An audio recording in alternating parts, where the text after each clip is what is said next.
সিলেট আর ফেনীর পরে এবার বন্যাক্রান্ত দেশের উত্তরাঞ্চল। স্মরণকালের ভয়াবহ বন্যায় বিপর্যস্ত উত্তরের জেলা শেরপুর। টানা প্রবল বৃষ্টি আর উজান থেকে নেমে আসা পাহাড়ি ঢলে শেরপুরের সীমান্তবর্তী 4 উপজেলার কমপক্ষে 20টি ইউনিয়নের 122টি গ্রাম আকস্মিকভাবে হয়েছে বন্যা কবলিত। পানিবন্দী হয়ে পড়েছে লাখো মানুষ। ইতিমধ্যেই পানিতে ডুবে মারা গেছেন 5 জন। বাড়তে পারে এর সংখ্যাও। এখনো নিখোঁজ রয়েছেন কয়েকজন। নৌযানের অভাবে করা যাচ্ছে না উদ্ধারের কাজ। অভাব আছে পর্যাপ্ত সাহায্যের। ঝিনাইগাতি, নালিতাবাড়ি ও শ্রী বড়দি উপজেলার এসব ইউনিয়নের অধিকাংশ রাস্তাঘাট, বিস্তীর্ণ এলাকার ফসলের মাঠ তলিয়ে গেছে। এর মধ্যে অসংখ্য বাড়িঘর পানিতে নিমজ্জিত হয়েছে। পানিতে ভাসছে শিক্ষা প্রতিষ্ঠান ও সরকারি চিকিৎসা কেন্দ্র। পানিবন্দী হয়ে পড়েছে লাখো মানুষ। সেনাবাহিনী, ফায়ার সার্ভিস ও স্বেচ্ছাসেবী সংগঠনের উদ্যোগে বন্যায় আটকে পড়াদের উদ্ধারে অভিযান চললেও পানির প্রবল স্রোত আর পর্যাপ্ত নৌযানের অভাবে ব্যাহত হচ্ছে উদ্ধারের কাজ। শনিবার রাত থেকে প্লাবিত হচ্ছে নতুন নতুন এলাকা। এসব এলাকার সব পুকুরের মাছ, কারো গবাদি পশু, নষ্ট হয়ে গেছে উঠতি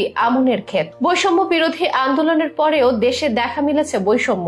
দক্ষিণের তেলামাথায় তেল দিতে মুখিয়ে থাকে বাংলাদেশ, অথচ উত্তরের গরিব, দুস্থ আর মঙ্গাপীড়িত উত্তরবঙ্গের মানুষদের কথা যেন ভুলে যায় সবাই। তাই তো উত্তরে প্রতি বছর কয়েক দফা বন্যা হলেও মেলে না খোঁজ, পায় না মিডিয়া কভারেজ। বন্যা দুর্গতরা পায় না তেমন কোনো সাহায্য সহযোগিতা। দক্ষিণের বন্যায় ত্রাণ দিয়েও বাড়তি থাকে টাকার পরিমাণ, অথচ উত্তরের জন্য পাওয়া যায় না পর্যাপ্ত বরাদ্দ। সিলেট কিংবা দেশের দক্ষিণে বন্যা হলে সবাই একযোগে ঝাঁপিয়ে পড়েন উদ্ধার অভিযানে, দিতে থাকেন ত্রাণ, অথচ উত্তরবঙ্গের বন্যায় খুঁজে পাওয়া যায় না কোনো সোশ্যাল মিডিয়া ইনফ্লুয়েন্সারদের। চলমান শেরপুরের বন্যা যেন এটি আরো চোখে আঙুল দিয়ে দেখিয়ে দিল উত্তর দক্ষিণের এই বৈষম্যে বেজায় চটেছেন নেটিজেনেরা। উত্তরবঙ্গ দেশের বাইরে কিনা এমনটাও প্রশ্ন করেছেন কেউ কেউ। প্রাকৃতিক দুর্যোগে দেশের উত্তরাঞ্চল প্রতি বছরই আক্রান্ত হয়। এজন্য সেসব অঞ্চলের মানুষেরা এসব প্রাকৃতিক দুর্যোগের সাথে লড়াই করে প্রতি বছর। সেসব কারণে তাদের মধ্যে দুর্যোগ মোকাবেলার একটা মানসিক শক্তি আর সামর্থ্য দেখতে পাওয়া যায়, যা আকস্মিক বন্যায় আক্রান্ত সিলেট আর দক্ষিণের লোকদের মধ্যে পাওয়া যায় না তেমন। তবে তাই বলে উত্তরের বন্যায় দেশবাসী চুপ থাকবে, মিডিয়া নীরব থাকবে,